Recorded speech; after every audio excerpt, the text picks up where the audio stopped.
नमस्ते विद्यार्थी मित्रों, नीलकंठ विद्यालय ऑनलाइन एजुकेशन में आपका स्वागत है। कक्षा 9 इकाई 20 धरती की शान। इसके लेखक हैं पंडित भरत व्यास जी।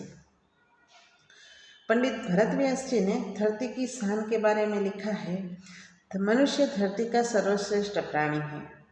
आपने बुद्धि बल से उसने असंभव को भी संभव कर दिखाया है।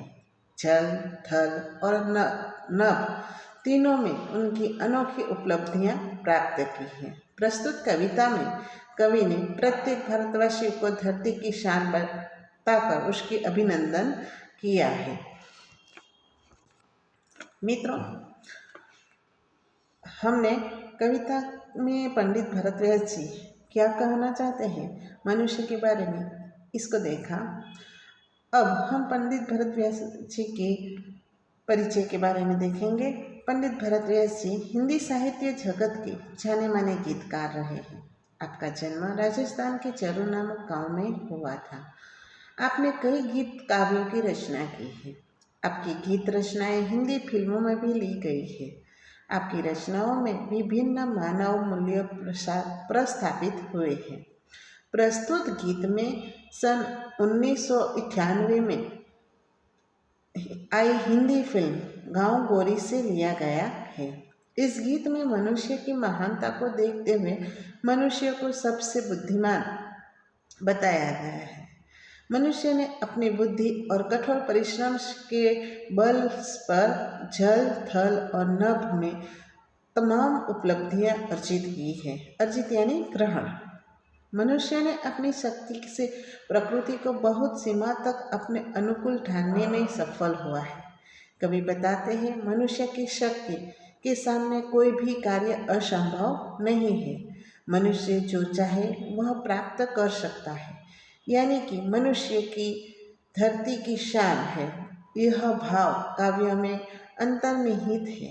यह हमारी महानता का प्रमाण है। मित्रों, इस काव्य में अब हम गीत इसका गान करेंगे। धरती की शान तू, भारत की संतान, तेरी मुट्ठियों में बंद तूफान है। मनुष्य तू बड़ा महान है। तू जो चाहे पर्वत पहाड़ को फोड़ दे, तू जो चाहे नदियों के मुख को भी मोड़ दे, तू जो चाहे माटी से अमृत निचोड़ दे, तू जो चाहे धरती को अंबर से जोड़ दे।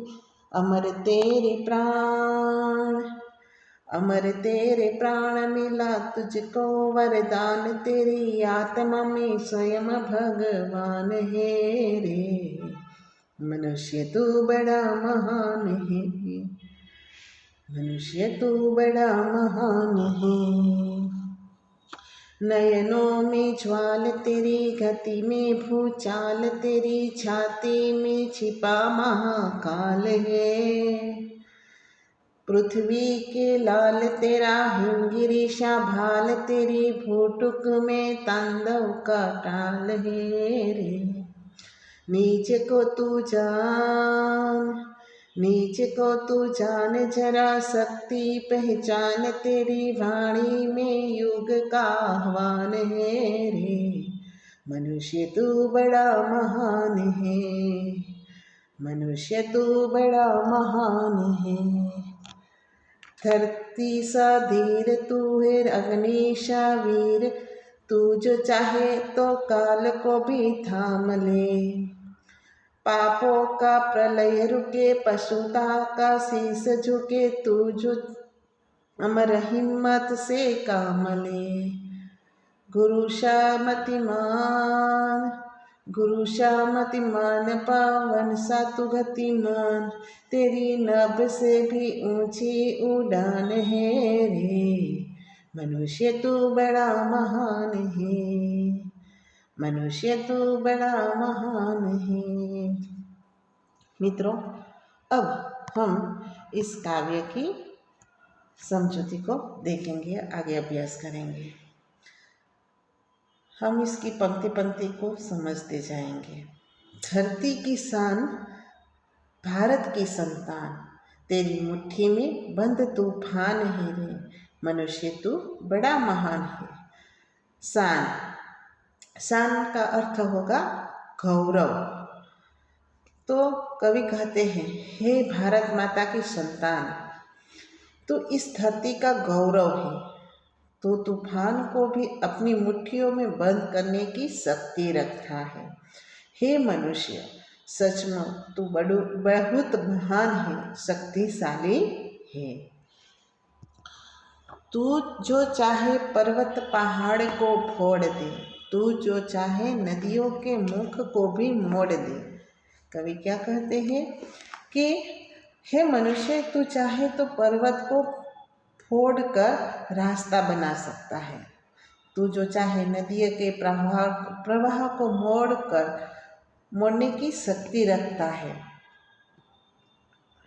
तू जो चाहे माटी से अमृत निचोड़ दे, तू जो चाहे धरती को अंबर से छोड़ दे। कवि क्या कहते हैं, तू धरती और आकाश से जोड़ भी सकता है। हे मनुष्य, तेरे प्राण को अमर रहने का वरदान मिला है। कवि कहते हैं, अमर तेरे प्राण मिला तुझको वरदान, तेरी आत्मा में स्वयं भगवान है। कवि कहते हैं, हे मनुष्य, तेरे प्राणों को अमर रहने का वरदान मिला है, तेरी आत्मा में स्वयं भगवान विराजमान है, इसलिए तुझको मरने का भय नहीं होना चाहिए। मित्रों, आगे हम देखेंगे नयनों में ज्वाल। ज्वाल यानी अग्नि, तेरी गति में भूचाल, गति यानी झड़प, અને भूचाल यानी भूकंप। नयनों में ज्वाल, तेरी गति में भूचाल, तेरी छाती में छिपा महाकाल है। महाकाल यानी शिव, शिव भगवान। कवि कहते हैं कि हे मनुष्य, क्रोध से भरे तेरे नेत्र अग्नि के समान ज्वाला से, अग्नि की ज्वाला के समान बन सकते हैं। तेरी गति में भूकंप आने की शक्ति है। स्वयं महाकाल तेरे सीने में, तेरे हृदय में रहता है। पृथ्वी के लाल तेरा हिमगिरी सा भाल, हिमगिरी यानी हिमालय, भाल यानी ललाट, ललाट, मस्तक या माथा। तेरी भुटुकी में तांडव का ताल है। भुकुटी यानी भौं, ताल यानी लय। कवि कहते हैं, हे मनुष्य, तू पृथ्वी के पुत्र है, तेरा मस्तक हिमालय की तरह ऊंचा है, तेरी भौहों में भगवान शिव के तांडव नृत्य की लय, विनाश करने की शक्ति है। नीच को तू जान, जरा शक्ति पहचान, तेरी वाणी में युग का आह्वान है रे। कवि नीच यानी पोताने, नीच की એટલે खुद की, आह्वान यानी पुकार, बुलाना। नीच को तू जान, आह्वान यानी बुलाना। तो कवि कहते हैं, हे मनुष्य, तू खुद को पहचान, तुझमें अपार शक्तियाँ छिपी है, इन्हें जानने का प्रयत्न कर। तू जो चाहे तो तेरी वाणी नए युग को बुला सकती है, नए युग का आह्वान कर सकती है, नए युग की रचना कर सकती है। धरती सा धीर तू है अग्नि सा वीर, तू जो चाहे तो काल को भी थाम ले। काल यानी समय। धरती, हे मनुष्य, तुझमें धरती के समान धीरज रखने की शक्ति है, इस तरह तुझमें अग्नि के समान जला देने की भी शक्ति समाई हुई है। तू जो चाहे तो काल को भी थाम ले। इसका अर्थ होता है, अरे मनुष्य, तू अगर ठान ले तो काल को आगे बढ़ने से रोक सकता है।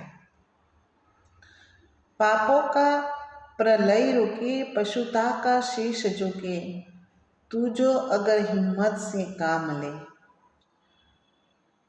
पशुता यानी दुष्टता, पशुता यानी दुष्टता, प्रलय यानी विनाश, नाश।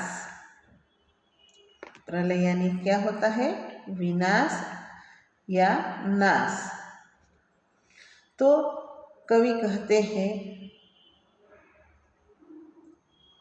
तू जो चाहे, तो पशुता आज अपना सिर उठा रही है, उसे तुम हिम्मत से तू उसे परास्त कर सकता है, यानी उसे हरा सकता है। जो पशुता हमारे समाज में उठ रही है, उसे हम हिम्मत से काम ले तो उसे हम परास्त कर सकते हैं, यानी हरा सकते हैं।